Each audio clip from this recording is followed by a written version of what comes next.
కాకినాడ తుని మధ్య మోందా తుఫాను తీరం దాటే అవకాశం ఉందని అధికారులు అంచనా వేస్తున్నారు. కాకినాడ పోర్టులో రేపు 5 నెంబర్ ప్రమాద హెచ్చరిక జారీ చేసే అవకాశం ఉంది. గత 7 ఏళ్లలో ఇదే తొలిసారి అని అధికారులు చెబుతున్నారు. తుఫాను తీరం దాటే టైంలో గంటకు 90 నుంచి 110 కిలోమీటర్ల వేగంతో భారీగా ఈదురుగాలులు వీసే అవకాశం ఉంది. 20 సెంటీమీటర్ల మేర కుంభవృష్టి వర్షాలు కురిసే అవకాశం ఉన్నట్లు తెలుస్తోంది. మరిన్ని వివరాలను మా ప్రతినిధి సాయి సుధీర్ మనకు అందిస్తారు. మోందా తుఫాను కాకినాడ వైపు దూసుకొస్తుంది. కాకినాడ తుని మధ్య తుఫాను తీరం దాటుతుందని ఐఎండీ అంచనా వేస్తుంది. దానికి అనుగుణంగానే జిల్లా వ్యాప్తంగా అధికారులు అప్రమత్తమైన సిచ్యువేషన్. ఇప్పటికే మండలాల వారీగా కంట్రోల్ రూమ్లు ఏర్పాటు చేశారు. అదేవిధంగా తీర ప్రాంతం ఉన్న మండలాల్లో ప్రత్యేకంగా అధికారులకు సంబంధించిన బాధ్యతలు అప్పగించారు. దీనికి సంబంధించి ఇప్పటికే ప్రభుత్వం ఏదైతే ఒక్కొక్క జిల్లాకు ఐఏఎస్ కృష్ణతేజ అని ప్రత్యేక అధికారిగా నియమించింది కాకినాడ జిల్లాకు సంబంధించి.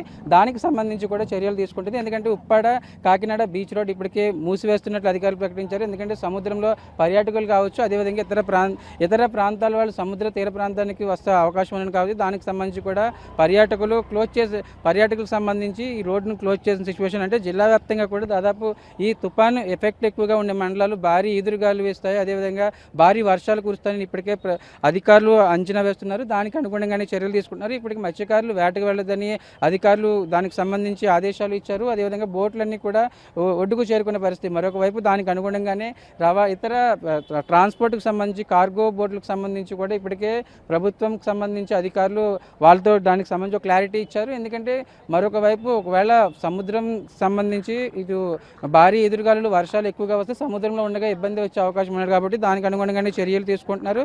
మరొక వైపు తుఫాను ప్రత్యేక అధికారిగా ఉన్న ఐఏఎస్ కృష్ణ చైతన్యకు సంబంధించి కూడా ఒక కోఆర్డినేట్ చేస్తున్నారు. ఎందుకంటే ఒకవేళ జిల్లాలో ఎటువంటి పరిణామాలు ఉంటే తుఫాను ముందు తుఫాను తర్వాత సంబంధించిన పరిస్థితులు, మరొక వైపు తీరం దాటే సమయంలో సిచ్యువేషన్ సంబంధించి కూడా అప్రమత్తం చేయాల్సిన అవసరం ఉంటుంది. దానికి అనుగుణంగానే ఏర్పాట్లు చేస్తున్నారు. మరొక వైపు ఈ తుఫానుకు సంబంధించి కాకినాడ తుని మధ్య మేంతా తుఫాన్ తీరం దాటుతుందని అధికారులు అంచనా వేస్తున్నారు. దానికి అనుగుణంగానే ఈ కాకినాడ యాంకరేజ్ పోర్ట్ కావచ్చు, అదేవిధంగా డీప్ వాటర్ పోర్ట్లు అప్రమత్తమయ్యాయి. ప్రస్తుతం కార్గో కోసం లంగర్ వేసున్న డీప్ వాటర్ పోర్ట్లో 19, యాంకరేజ్ పోర్ట్లో 6 షిప్లు ఉన్నాయి. షిప్పులకు సంబంధించి కూడా చర్యలు తీసుకున్నారు. వాటిని సముద్ర తీరానికి 150 నాటికల్ మైళ్ళ దూరానికి తరలించడానికి ఏర్పాట్లు చేస్తున్నారు. అంటే ఈ తుఫాను తీరం దాటే సమయంలో ఎక్కువగా 90 నుంచి 110 కిలోమీటర్ల వేగంతో భారీ ఎదురుగాలులు వేస్తాయి. అదేవిధంగా 20 సెంటీమీటర్ల మేర కుంభవృష్టి వర్షాలు కురిసే అవకాశం ఉందని అధికారులు అంచనా వేస్తున్నారు. దానికి అనుగుణంగానే చర్యలు తీసుకుంటున్నారు. ఎందుకంటే తుఫానుకు సంబంధించి తీరం దాటే సమయంలో, అదేవిధంగా దాటిన తర్వాత భారీ ఈదురుగాలు, అదేవిధంగా లోతట్టు ప్రాంతాల్లో ఉన్న వాళ్ళని ఇటు సేఫ్ జోన్లోకి తీసుకురావాల్సి ఉంటుంది. అదేవిధంగా తుఫానుకు సంబంధించిన షెల్టర్లు ఏర్పాటు చేసే అవకాశం ఉంటుంది. ఒకవేళ ఈ ఈదురుగాలకు సంబంధించిన ఎఫెక్ట్ ఎక్కువగా ఉంటే, అదేవిధంగా ఈ భారీ వర్షాలు ఎఫెక్ట్ ఎక్కువగా ఉంటే ఖచ్చితంగా దాని ఇంపాక్ట్ పబ్లిక్ మీద పడుతుంది. కాబట్టి దానికి అనుగుణంగానే ప్రభుత్వం చర్యలు తీసుకుంటుంది.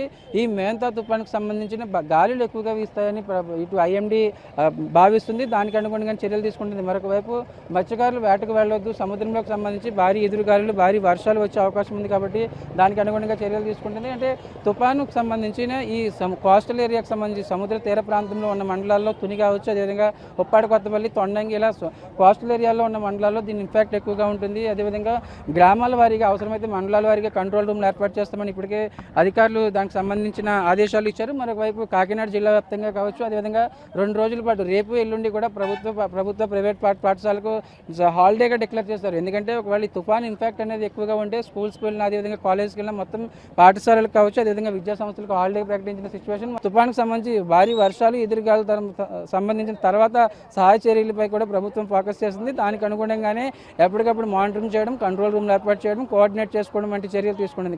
ప్రకాష్ సాయి సుధీర్, ఎన్టీవీ, కాకినాడ.